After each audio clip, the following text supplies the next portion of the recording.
할렐루야. 오늘부터 이제 모임으로서의 성전에 관한 말씀을 하겠습니다. 자, 성전은 세 종류가 있다고 말씀드렸죠. 첫 번째는 믿음으로서의 성전, 하나님의 성령의 전, 개인적인 영역의 믿음입니다. 우리가 하나님의 성령이 거하실 전으로 함께 지어져가는 그런 의미에서 믿음 성전이라는 말을 만든 거예요. 여러분, 그런 의미로. 그래서 개인적인 신앙의 영역들이 있어요. 개인이 결단하고 개인이 하나님 앞에 서야 되는. 다시 말하면 예수 믿는 것은 다 개인적 결단입니다. 종종 말씀드리지만 어느 날 묵상하는데 재밌더라고요. 우리 아버지도 하나님을 아버지라 부르셨고, 나도 하나님을 아버지라 부르고, 내 아들도 하나님을 아버지라 부르고, 내 손자도 하나님을 아버지라 부를 것이고, 이 족보가 많이 꼬였다. 그렇죠? 어떤 의미입니까, 여러분? 신앙은 하나님과 우리와 1대1의 관계예요. 내 아내가 예수 잘 믿는다고 내가 구원받는 게 아니고, 내 부모가 신앙 좋다고 내가 구원받는 게 아니고, 내 아들이 신앙 좋다고 내가 구원받는 게 아니고, 하나님과 1대1의 관계예요. 그런 의미에서 우리는 나 하나님을 아버지라고 부릅니다. 인격 대 인격의 관계로 1대1의 관계로 그렇게 하나님 앞에 서요. 신앙은 그렇게 개인적인 영역이 분명히 존재합니다. 우리가 회개하고 하나님을 영접하고 개인적으로 결단하고 하나님의 은혜 가운데 믿음을 받아들이고 하는 분명히 개인적인 영역들이 있어요. 그걸 제가 믿음 성전이라고 말한 겁니다. 이해되시죠? 두 번째는 모임으로서의 성전이 있어요. 그 개인의 머물렀던 신앙의 영역이 공동으로, 공동체로, 공적인 영역으로 나오는 과정입니다. 왜냐하면 하나님은 홀로 예수 믿고 구원받으라고 말하지 않으셨어요. 주님이 교회를 세우셨어요. 그래서 교회는 여러분들 말씀드렸지만 가장 기본적인 스탠다드한 정의가 뭐죠? 예수 믿고 구원받은 사람들의 모임이에요. 수식을 다 빼면 교회는 뭐죠? 모임입니다. 공동체예요, 공동체. 그래서 교회를 다른 말로 공동체다. 그렇게 이제 이름 붙인 겁니다. 교회는 공동체입니다. 모임입니다. 자, 이런 모임이 형성되면, 자, 여러분, 그다음부터 이제 뭐가 돼야 됩니까? 어떻게 하면 이 모임이 아름답게 잘 운영되고, 어떻게 하면 이 모임이 더 거룩한 일을 만들어내고, 어떻게 하면 이 모임이 더 하모니를 이루면서, 화평을 이루면서 모임의 본래 의도를, 목적을 잘 성취할 것인가라는 고민을 하고, 당연히 그런 과정에 나오겠죠. 그래서 여러분, 작은 모임이라도 만들면 꼭 뭐를 만듭니까? 저는 이제까지 서클이라든지 이걸 여러 개 만들어 봤어요. 그래서 잘 모를 때부터 20살 어간부터 그렇게 규약, 회칙을 많이 만들었어요. 뭐 참고할 것도 없는데 그냥 만들었어요. 만들면 그게 다 통과가 돼서 어쨌든 제가 만든 회칙들이 대부분 통과돼서 이상하게 그걸 많이 했어요. 제가 그걸 많이 했다는 얘기는 모임을 많이 만들었다는 얘기입니다. 영운회라는 서클도 제가 학교에서 만들었는데 꽤 오래 갔는데, 물론 혼자 만든 건 아닙니다. 함께 만들었지만 그 규약을 제가 다 썼어요. 여러분, 모임이 되려면 모임의 원칙이 있어야 돼요. 이 모임의 목적이 뭔지, 이 모임은 어떤 일을 위해서 만들었는지, 그러면 서로가 회원들이 어떤 자격을 갖춰야 되고 어떻게 각각의 역할을 하고 회비는 어떻게 내야 되고 회비는 어떻게 관리해야 되고 등등등 이런 것들이 부득불 뭐 하게 돼 있습니까? 필요하게 돼 있어요. 그런데 많은 사람들이 신앙을 개인적인 영역에 머물러서 생각하려고 할 때 굉장히 많아요. 내가 예수 믿고 내가 구원받으면 되는 거죠. 근데 성서는 한 번도 그렇게 하지 않으셨어요. 개인의 영역에 머물러 있으라고 명령하신 적이 한 번도 없어요. 그래서 그런 것들을 설명하기 위해서 교회를 뭐에 비유하냐면 몸에 많이 비유를 하셨어요. 교회의 몸은 누구죠? 그리스도. 머리도 그리스도. 우리는 뭐죠? 지체. 그렇게 비유를 하셨어요. 우리 몸에 수많은 장기와 지체들이 있잖아요. 그렇죠? 그것이 없어도, 하나 없어도 생명의 지장 없이 살 수는 있어요. 그런데 굉장히 불편할 수밖에 없습니다. 각자가 여러분 자기 역할을 감당하지 않으면 우리는 불편할 수밖에 없어요. 누군가 내 짐을 대신 질 수밖에 없어요. 저는 늘 하나님이 저한테 주신 감동인데, 하나님 적어도 내 자리값, 내가 n분의 1이라도 적어도 그걸 하게 해 주십시오. 제 기억입니다. 제 기억이 오류 가능성이 있다는 전제하에 말씀드린다면 제가 이제까지 살면서 한 번도 그 n분의 1을 감당한 적은 제가 없다고 기억이 돼요. n분의 1뿐이 아니라 n분의 2, n분의 3을 하는 게 제 목적입니다. 그러고 싶어요. 왜 제가 그런 생각을 했냐면 제가 어릴 때부터 교회를 많이 봤다고 그랬잖아요. 우리 집 안방에서부터 교회 개척됐다고 여러 번 말씀드렸죠. 참 많이 봤고 제가 설교 사역을 시작한 지가 지금 이제 내년이면 만 40년입니다. 얼마나 많이 봤겠어요. 여러 사람들을 오랫동안 관찰을 하는 거예요. 오랫동안 봤어요. 제가 목회지를 떠나서 다른 교회로 우리 교회로 왔어도 여전히 소식을 알고 제가 개인적으로 연락은 안 하지만 연락이 닿을 수 있으니까 관찰은 되니까. 근데 굉장히 재밌는, 그 당시 짧은 시간 안 들어갔는데 오랜 시간이 들어가면 굉장히 재밌는 결과를 하나 제가 얻었어요. 데이터를 하나 가지고 있어요. 그게 뭐냐면요. 자기 사명, 자기 자리에서 자기 위치를 감당하는 사람이 그 당시는 별거 아닌 것 같아요. 시간이 갈수록 삶이 달라지더라고요.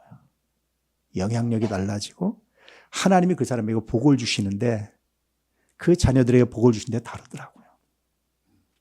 때때로 정말 열심히 봉사하는 분의 자녀가 제가 이제 주로 청년부를 많이 맡았으니까 저는 주일학교보다 청년부를 먼저 맡았거든요. 청년부의 여러분 핵심 사역은 몇 가지냐면 연애, 결혼, 두 번째 취업, 이 핵심 사역입니다. 학생부에서 청년부로 대학 들어가는 거, 입시, 이런 게 이제 핵심 사역이에요. 학생부, 청년부는. 근데 정말 하나님을 사랑하고 열심히 봉사하는데 그 자녀가 좋은 데 갔으면 좋겠는데 대학을 별로 안 좋은 데 가는 거예요. 하나님, 아니 좀 적어도 이분의 자녀는 좀 좋은 데 가야 되지 않습니까? 근데 별로 안 하고 하는 분들의 자녀는 또 좋은 대학 가고, 처음에는 하나님께 제가 항의를 해서 하나님, 이분도 그분이 좋은 대학 간 건 난 좋은데 그 아이가 이분도 좀 가야 되는 거 아닙니까? 그렇게 기도하면서 이제 지켜보는 거예요. 재밌는 게 뭔지 아세요? 그 신앙의 열매가 대학도 별로 안 좋은 것 같고 그런데 인생이 역전되기 시작한 걸 정말 많이 봤어요. 40년 설교 사역하면서 사실은 역전되지 않은 걸 별로 못 봤어요.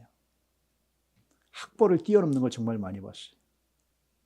그 당시 분명히 이분이 더 훨씬 윤택하고 좋았거든요. 시간이 가면서 이 바뀌는 걸 정말 많이 봤어요.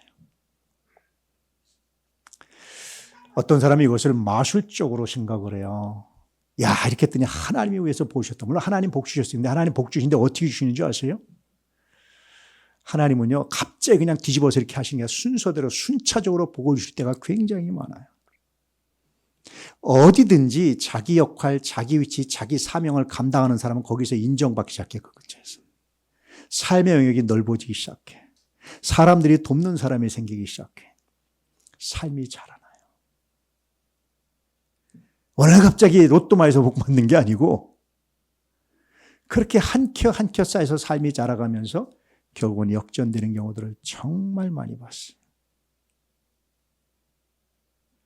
서울대학 나온 룸팽이들 참 많이 봤습니다. 룸페인, 제가 욕한 거 아닙니다. 룸페인 많이 봤습니다. 여러분, 오늘 말씀을 단순하게 마술적으로 생각하지 마시고 하나님의 섭리를 이해하시고 기억하시고 생각하시는 귀한 시간으로 되기를 주의 이름으로 축복합니다. 성경에 기록된 목적이 뭐죠? 하나님의 사람을 온전하게 하고 선한 일을 행할 능력을 갖추게 하려 함이라. 하나님의 목적이에요. 오늘 말씀도 이런 의미에서 이해하시고 받으시면 좋겠다. 그래서 모임이 되려면 여러 가지가 필요한데 그 중에 하나가 주기가, 직분이 반드시 필요하다. 이런 의미에서 모임으로서 성전 이야기를 시작하는 거예요. 자, 이제 이렇게 시리즈로 한다는 얘기는 다음 주부터 뭘 하겠다는 뜻입니까, 제가? 이제 또 제목을 그래서 이제 덧붙여서 외워가신다. 그렇죠? 그러니까 모임에서 성전 첫 번째 주제는 외우시기를, 다부터 헤매지 않기를 축복합니다. 할렐루야. 사도행전 6장 6절로 7절 말씀 우리 함께 읽어보지요. 사도들 앞에 세우니 사도들이 기도하고 그들에게 안수하니라. 하나님의 말씀이 점점 왕성하여 예루살렘에 있는 제자의 수가 더 심히 많아지고 허다한 제사장의 무리도 이도에 복종하니라. 초대교회가 얼마나 뜨거웠게요. 대부분 이 당시 모였던 사람들은 어떤 사람들이냐면 예수님의 죽으심을 실제로 봤어요. 아주 절망했던 사람들입니다. 근데 몇몇 사람들이 예수의 부활을 봤대. 안 믿어졌어요. 근데 그때마다 예수님 나타나셨어요. 나중에 예수님이 500명의 형제, 대개 500의 형제, 아이들과 어른까지 합치면 대충 한 2,000명 정도 추산이 됩니다. 보는 데서 승천에 올라가시고 눈으로 똑똑히 봤어요. 그 많은 사람들이. 한두 사람이 아니고 대략 2,000명 정도가. 2,000명 정도가 여러분 집단적으로 정신착락을 일으킬 확률은 없다는 것이 과학자들의 설명입니다. 그러니 그들이 얼마나 뜨거웠겠어요. 거기다가 오신절 막아야 될 만에 성령을 받았어요. 외국어 한마디 못하던 무식한 제자들이 각 나라 언어로 막 외국어를 유창하게 하면서 복음을 전했어요. 각 나라 언어로. 영어 한마디 못한 사람이 영어를 하고, 불어 못한 사람이 불어를 하고, 중국어 못한 사람이 중국어를 하고, 스페인어 못하는 사람이 스페인어를 하고, 막 그냥 난리가 난 거예요. 성령이 임하면서 굉장히 놀라운 역사가 나타났어요. 사람들이 어떻게 하기 시작했어요? 굉장히 열광적으로 열정적으로 모여서 공동체를 이뤘어요. 이제 모임을 이뤘어요. 그리고 자기의 재산을 내놨어요. 그 재산을 내놓은 사람 중에 하나가 바나바가 있었어요.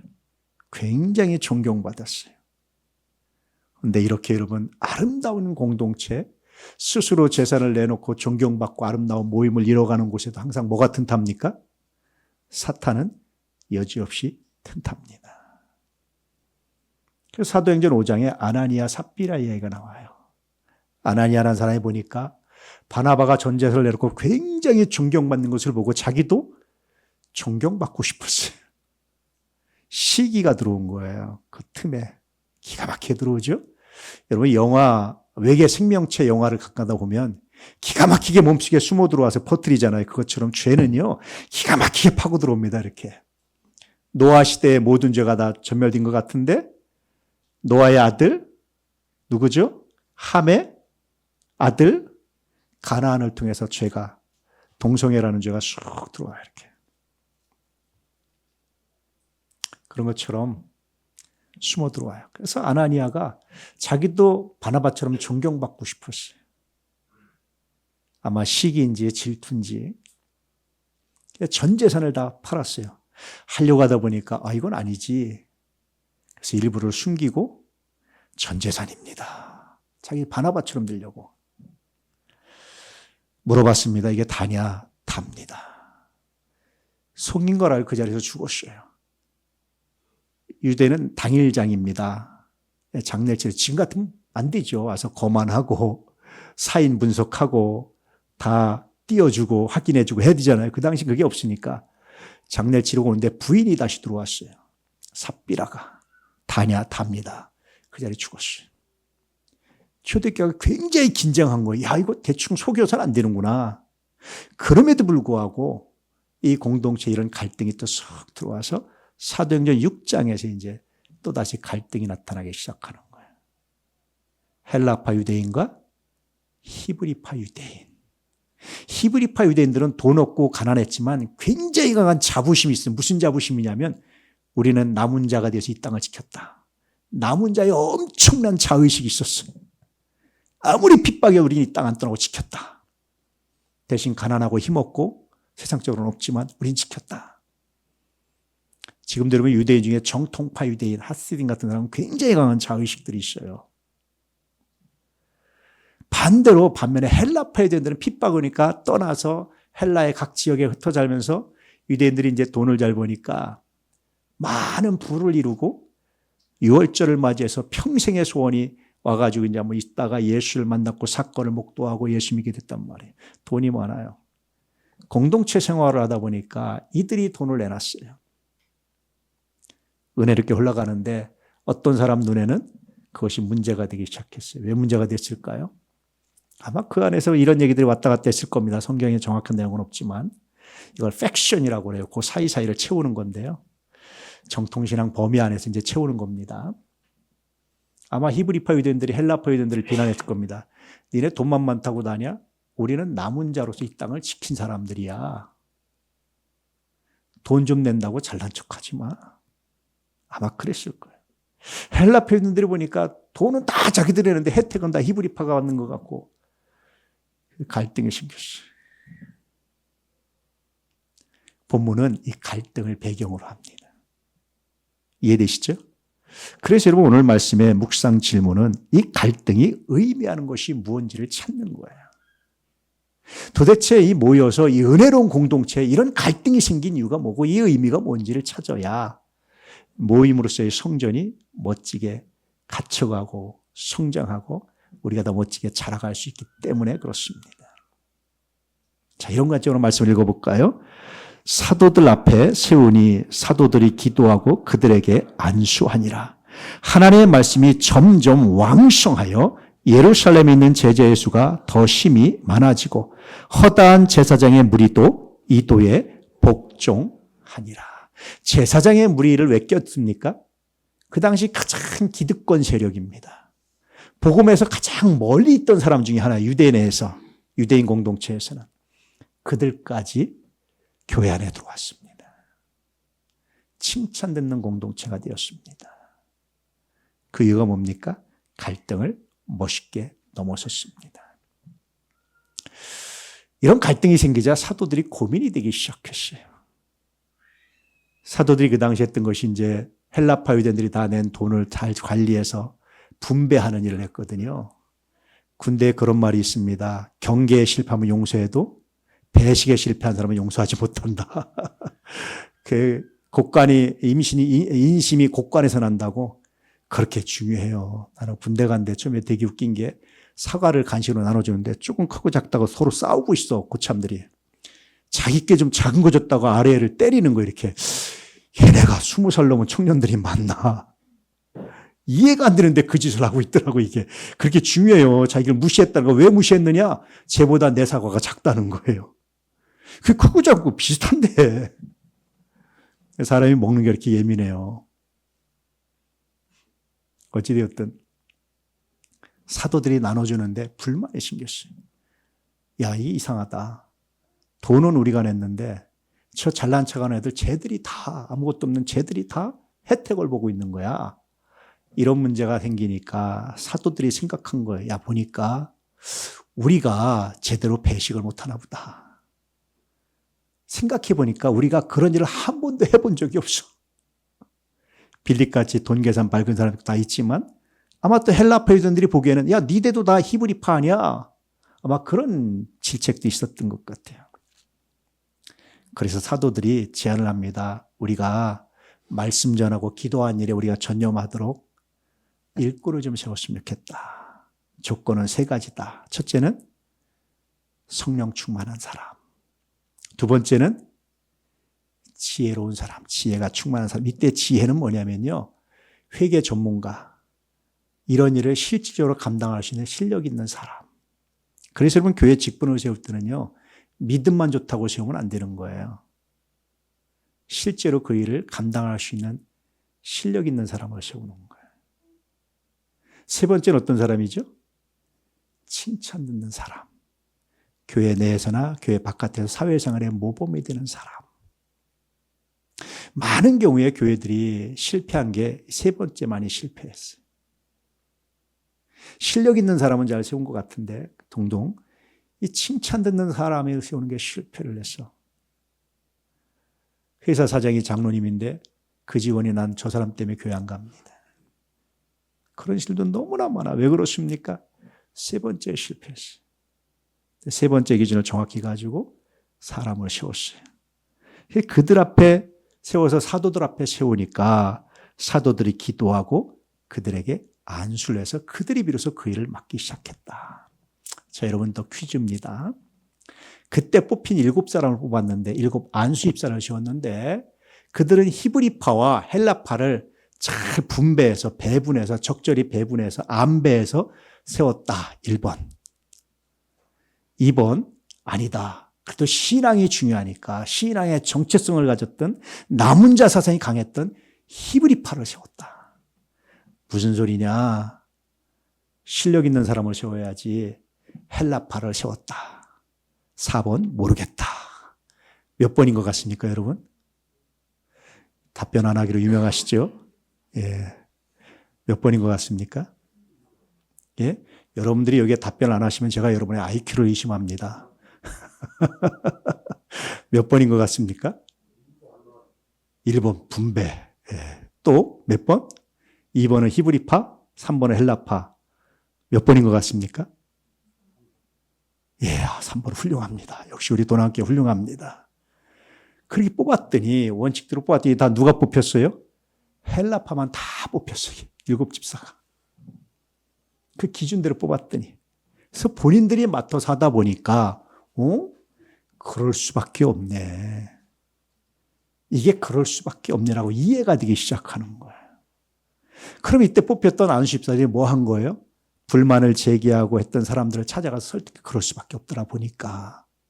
야, 장부 보니까 그럴 수밖에 없더라. 하다 보니까 그럴 수밖에 없더라. 우리가 이건 이해해야 되겠더라. 라고 갈등을 봉합한 거예요. 그래서 여러분 사실은 이 문제를 통해서 우리가 발견할 수 있는 것은 갈등은 문제가 아니라 성장통이다라는 겁니다. 그래서 그 갈등을 넘어서니까 비로소 허다한 제사장의 무리까지 돌아올 만큼 교회 안에 들어올 만큼 교회가 폭발적으로 부흥했다. 그 당시 예루살렘의 평시 인구가 300만 정도라고 그러고요. 6월절에 최대로 모이면 최대 수용 인구가 한 15만 명 정도 됐다고 그래요. 아마 바가지 요금 엄청 성행했을 겁니다. 숙박시설마다. 근데 이 당시 모였던 예루살렘 교회가 대략 3만 명 정도로 추산을 해요. 어마어마하게 모인 겁니다, 여러분. 갑자기 자기들은 죽였는데 그 죽였던 사람이 살아나서 그 사람을 따르는 무리가 3만 명이 됐다는 얘기는요. 어마어마하잖아요. 15만 명이 거했다 하더라도 복잡복잡 이제 명절이 끝나면 빠져나갈 건데 어마어마하잖아요. 위기를 느끼겠어요? 안 느끼겠어요? 제사장들이 총독 빌라도가 굉장히 위기를 느낄 만큼 나중에 핍박에 가해지는 건데 어쨌든 그렇게 부흥을 하게 됐어요. 그래서 이 말씀이 의미하는 것, 이 갈등이 의미하는 것은 뭐냐면 갈등은 성장통이다. 할렐루야. 성장할 때 나타나는 거예요. 성장의 징조라는 거예요. 그래서 여러분 이런 갈등이 시작될 때 관계의 갈등이 시작되고 관계가 시작될 때는 성장통이구나. 사람도 처음에는 뭘 모를 때 친하게 잘 지내다가 점점 알아갈수록 갈등이 생기고 다툼이 생기고 그럴 때가 있죠. 그것도 사실은 관계가 성장하기 때문에 이루어지는 거예요. 멀리서만 바라볼 때는 별로 갈등하는 게 없어요. 가까이 가서 지내다 보니까 갈등하는데 관계가 깊어지려는 신호다. 그걸 넘어서면 깊어지지만 거기서 부딪히면 끝나는 거예요. 여러분 교회는 성장을 한다면 항상 갈등이 존재합니다. 할렐루야. 그래서 예수님께서도 주기도문을 가르치면서 뭘 넣으셨어요? 쉼에 들게 하지 마시고. 왜 이걸 넣는지 난 이해를 못했어요. 왜 예수님 주기도문 할 때마다 시험 얘기를 왜 하셨을까? 근데 제가 올해로 설교 40년이거든요. 내년이면 만 40년이거든요. 하다 보니까 알겠어요. 교회는 시험 공동체다. 시험과 늘 가까이 있는 공동체다. 그 시험을 잘 치러야 되겠다. 그렇죠? 교회는 늘 그래요. 그래서 여러분 시험에 들지 않도록 기도하고 자기를 관리하는 것이 정말 중요합니다. 할렐루야. 그러기 위해서는 그 이유를 알아야 되는데 이 시험은 하나님이 나를 성장시키려는 기회를 주신 것이다. 준비가 됐을 때 시험이 오는 거지 준비가 안 되면 시험도 안 치면 자격이 없어요. 그래서 이 문제가 얘기하는 것은 이제 모임으로서의 성전이 돼서 갈등이 왔는데 갈등은 성장통이다라는 첫 번째 얘기가 가능한 거예요. 자, 두 번째. 그래서 이제 일곱 안수 집사가 세워졌어요. 집사라는 말, 디아콘 혹은 디아코노스. 요즘에는 뭐 양집사 그래서 고양이 키우는 집사를 하도 이게 교회 집사인지 고양이 집사인지 하도 집사라는 말이 헷갈리죠. 요즘에는 그렇죠? 강아지인지 하여튼 뭐 또 식집사도 있어요. 식물 키우는 식집사. 별게 다 있어요. 황집사가 없어서 다행입니다. 요즘 그래요 다. 근데 원래 집사라는 직분은 섬기는 자예요. 다른 말로 하면 뭐냐면요. 가장 허드렛 일을 하는 사람들이 집사예요. 그 직분이 생겼어요. 집사님들, 나는 허드렛 일을 하는 사람이다. 따라서 한번 나는 허드렛 일을 하는 사람이다. 권사님들이 그러죠. 다행이다. 나 권사인데. 나 집사 벗어나서 다행이야. 나 허드렛 일 안 해도 돼. 권사님들 따라서 해요. 나는 더 많이 하는 사람이다. 안수 집사님들이 그렇지. 나는 안수 받았으니까. 안수 집사님들 따라서 하세요. 나는 더 심각하게 해야 되는 사람이다. 장로님들, 와, 난 장로인데 집사 나부레딩 해야지. 그러면 안 됩니다. 장로는 더 많이 해야 돼요. 제가 어저께 문경에 있는 교회 임직시서 갔는데 그중에 문경시 기독교연합회 회장님이 오셔서 권면을 하는데 그런 얘기 하더라고요. 장로, 안수집사, 권사 받은 분들한테 큰일 나셨습니다. 그러더라고요. 여러분 큰일 났습니다. 무슨 의미냐면요. 이건 명예도 아니고 직위도 아니고 권한도 아니고 권리도 아니고 끊임없이 낮아지고 섬겨야 되는 직분을 받으셨습니다. 그 직분을 감당하는 것이 쉽지 않습니다. 그래서 큰일 났습니다. 이런 의미의 이야기를 하신 거예요. 왜냐하면 여러분 교회의 직분은 단순한 제도도 아니고 직위도 아니고 사명을 나눠 갖는 거예요. 사도들만으로 안 돼서 나눠 갖는 거예요. 모세가 하루 종일 재판을 하느라고 밥도 못 먹고 가족들 볼 시간도 없고 그러고도 재판이 안 끝나. 혼자 다 해야 되니까. 그 많은 사람들 크고 작은 재판, 크고 작은 갈등이 있는데 장인이 들어가 보니까 한심해 죽겠어요. 저게 제 생각에는 출애굽기엔 안 나왔지만 저게 애굽의 왕자 있으면서 뭘 배웠나. 하도 오래돼가지고 잊어버렸나. 그랬던 것 같아 제가 보기에는. 사위 이리 와봐. 사위 왜 그렇게 미련하게 그러고 있어. 그러지 말고 능력 있는 사람을 뽑아서 세워봐. 근데 이도로가 말하는 능력 있는 사람의 조건이 뭔지 아세요? 첫째, 하나님을 두려워하는 사람. 악을 미워해서 여기저기 치우치지 않는 사람, 진실한 사람. 사도행전의 조건과 비슷해요. 그런 사람 세워서 1000부장, 500부장, 100부장, 50부장, 10부장 등등등 만들어서 맡기고 큰 것만 일종의 오늘날 이제 법원으로 하면 삼심제 같은 거죠. 너는 대법원 역할만 하고 그렇죠. 고등법원, 지방법원한테 다 맡겨서 거기서 순차적으로 와서 큰 것만 그러고도 해결이 안 되는 것만 네가 해. 모세가 그 얘기를 받아들여서 직분이 생기기 시작해. 모세 온 지 안 됐어. 사도들 12명 가지고도 3만 명을 관리하는 게 안 되니까 7살 맡기는 거예요. 그때 이 사람들은 섬김받고 존경받는 하나의 제도가 아니라 사명을 함께 짊어지고 나누는 사람들의 의미가 직분이었던 거예요. 갈등은 성장통이다. 갈등은 직분으로 나타난다. 할렐루야. 그래서 교회도 그 직분을 세운 이유가 뭐예요? 목사 혼자 다 할 수 있으면 안 세워요. 혼자 하면 되니까. 근데 혼자 못해요. 혼자는 아무리 해도 못합니다. 저는 능력도 없어서 못합니다. 어떤 분이 그런 간증을 하더라고요. 갑자기 남편의 사업이 망했어요. 살림만 하던 주부가 아무것도 할 수 없었어요. 그래서 좀 알바라도 하려고 여기저기 찾아봤는데 할 게 없으니까 알바할 자리도 없어요. 식당에 설거지할 자리도 자기한테 마땅치 않아요. 근데 누군가 장사를 해보라고 그러더래요. 그래서 청계천에다가 한 평짜리 결혼반지 팔고 애들 돌반지 팔고 다 팔아가지고 때가 10살, 8살, 5살 그때인데 다 팔아가지고 한 평짜리에서 이제 아동복 가게를 차린 거예요. 몇 달 동안은 그냥 왔다 갔다 했대요. 월세만 내면서. 어떻게 장사할 줄 몰라서 무슨 옷이 좋은 옷인지 모르고 어떻게 할 줄 몰라서. 그 와중에도 좀 팔았겠죠? 좀 팔아서 빚쟁이한테 10만 원을 갚으면 빚이 많은데 그중에 남편이 진 빚 10만 원을 갚으면 참 고맙게 그 빚쟁이가 채권자가 3만 원을 돌려주면서 이거는 너 살아. 애들 밥도 사주고 애들 과일에도 사주고 돌려주더래. 그 힘으로 산 거예요. 그래가지고 결국 이제 살다가 좀 지나니까 장사에 눈이 띄더래 자기가. 돈을 벌기 시작하고 다시 이제 강남에다가 장소를 옮겨서 이제 굉장히 장사가 성공하고 잘 된 거예요. 근데 그 얘기의 핵심이 뭐냐면 10만 원 갚았는데 3만 원을 돌려준 채권자에 대한 고마움.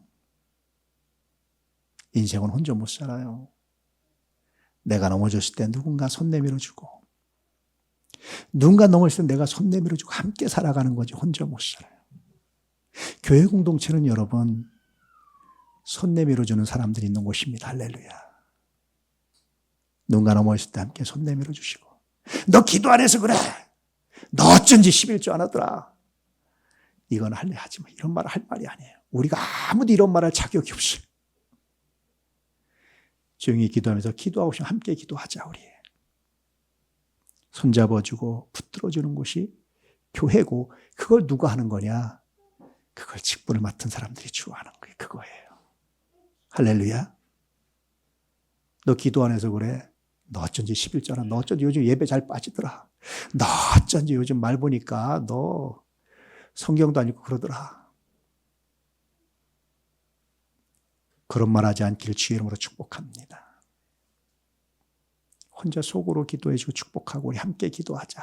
기도하고 손 내밀어주고 그때 힘들어도 다만 몇만 원도 꺼내서 이것 가지고 좀 아니면 와서 밥이랑 한 끼 먹자. 밥 한 끼 사주고 아니면 위로해주고 돈이 없으면 위로라도 해주고 축복해줘야지. 정말 입 바른 소리 하지 않길 주의 이름으로 축복합니다. 자, 자기 입에다 대고 한번 얘기해 보세요. 나는 평생 앞으로 영원히 입 바른 소리 안 하겠습니다. 그건 여러분 덕이 안 되고 복도 안 되고 신앙도 아닙니다. 그렇게 따지면 나는 뭐 들을 말 없나요? 나도 들을 말 투성입니다. 제가 늘 기도하는 게 뭔지 아세요? 목표가 뭔지 아세요? 하나님 나 설교한 대로만 좀 살게 해주세요. 나 좀 설교한 만큼만 살게 해주세요. 근데 맨날 실패해. 설교한 대로 못 살아 내가. 얼마나 창피하고 부끄러운지. 하나님 나 설교 못합니다 그러면. 근데도 하래 하나님이. 그래서 저는 늘 그런 갈등과 두려움과 고민 가운데 살아요. 설교하는 게 좋을 것 같죠? 나한테 적용하면요. 정말 여러분 이게 이것처럼 괴로운 게 없어요. 남한테 얘기하는 거 쉽죠. 근데 나한테 적용하면 이것처럼 괴로운 게 없어요. 근데 설교의 첫 번째 청중은 항상 접니다. 하나님 앞에 왕창 깨지고 저 스스로 깨지고 한참 깨져가지고요. 제가 깨진 것이 한 10분의 1 정도로 강도를 낮춰서 하는 거예요. 여러분 미안해가지고 죄송해서. 제가 어떤 얘기를 할 때는 황 목사는 한 10배 정도 깨졌구나. 하나님 앞에 또 스스로 양심에 생각하시면 틀림이 없습니다. 직분은요. 단순히 일하고 단순히 헛되는 일을 하는 것을 넘어서 그렇게 위로하고 손잡아주라고 하나님 맡기신 거예요. 할렐루야. 또 한번 따라서 나는 우리 도남교회 누구든지 마음에 안 드는 사람일수록 손잡아 주겠습니다. 할렐루야. 한 번만 더 해주실래요? 나는 내가 먹는 것보다 옆에 사람 손잡아 주세요. 앞뒤로. 이 사람 먹을 때도 행복합니다. 거짓말을 많이 하시는데 정직하시길 바랍니다. 할렐루야. 예. 그렇게 맘먹어도 못해요, 우리가. 맘먹어도 실패해요. 그렇지만 맘먹으면 뭐가 있어요? 회개하고 돌이켜서 또 도전하는 거예요. 할렐루야. 그게 우리가 할 일입니다. 직분은 성장통이고 갈등은 성장통이고 갈등은 직분을 필요로 하는, 직분을 요청하는 정말 중요한 의미를 가져요. 세 번째 의미가 있어요. 갈등이 오늘 말씀해 보니까 제사장의 허다무리도 돌아온다. 적들까지 돌아오는. 주의 말씀에 의하면 하나님을 기쁘시게 하면 원수라도 화평케 한다. 할렐루야. 이게 하나님을 기쁘게 하는 거예요. 한국교회가 이제까지 갈등이 얼마나 많이 무너졌는지 몰라요. 교회들마다. 교회 내부 문제로 얼마나 많이 분열되고 무너지고 쓰러지고 넘어졌는지. 사탄에게 넘어간 것이고 스스로 신앙이 무너진 것이고 믿음으로서의 성전을 지키지 못한 겁니다. 이제 우리 도남교회는 분명히 갈등이 나타났고 나타날 것이고 교회가 성장해서 더 심각한 갈등이 나타날 수밖에 없어요. 지금 여러분들이 다 친하니까 에이 저 사람 원래 그렇고 그러죠. 그런데 여러분 교회가 성장해서 새로 새로운 사람이 들어오면 뭐 저런 사람이 있어 라고 말할 수도 있거든요. 하나님 그 사람도 넉넉히 품을 수 있는 우리가 되게 하십시오. 손잡아주는 우리가 되게 하십시오. 기도하시고 결단하셔야 성장합니다. 할렐루야. 그냥은 되는 게 아니에요. 저는 이번에 홈커밍들을 하면서 정말 많이 반성했어요. 나 때문인 것 같아서. 그리고 끝났지만 저는 평생 이 명단 놓고 기도하겠습니다. 하나님께 결심하고 기도하고 있습니다. 하나님 나라에 갈 때까지. 우리 강병훈 집사님처럼 함께 예배드리면 너무 좋고 그러나 그러지 않는다 할지라도 전 축복합니다. 왜냐하면 우리는 이 지역교회에서 못 만날 수 있지만 하나님 나라에서는 만나야 되는 사람들이잖아요. 할렐루야. 갈등은 여러분 허다한 제사장의 무리까지 가장 멀리 있는 사람까지 돌아오게 하려는 하나님의 선물입니다. 이 의미를 간직하셔서 이제 앞으로 갈등을 사랑하시는 은혜가 있기를 주의 이름으로 축복합니다.